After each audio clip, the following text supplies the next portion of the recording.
The Damned United, a fictional account of Brian Clough's 44-day reign at Leeds, proved to be a best-selling book. Now it's about to be made into a £10 million movie, and auditions have begun to find some 70s football stars.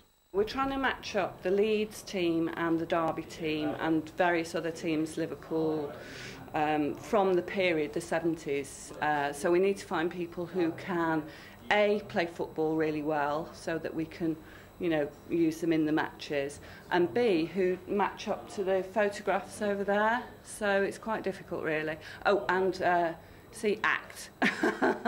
Okay, just very angry. What the hell's the matter with you?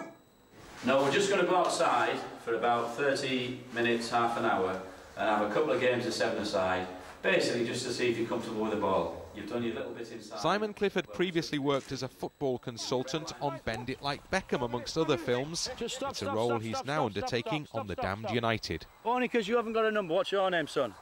Aye. Adam.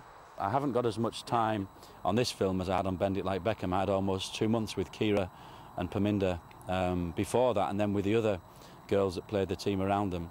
And I think I'm down to about 2 weeks with this, so it's going to be a fairly intense job.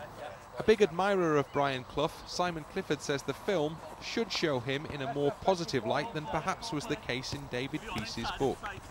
The book, I think, looked at the dark side of Brian, and the book was fiction, so it wasn't necessarily Brian and David who wrote the book would be the first to say that. He was trying to second-guess Brian at that time, but I think Brian was also a very funny and warm and generous man, and that comes out a little bit more in the script perhaps than in the book.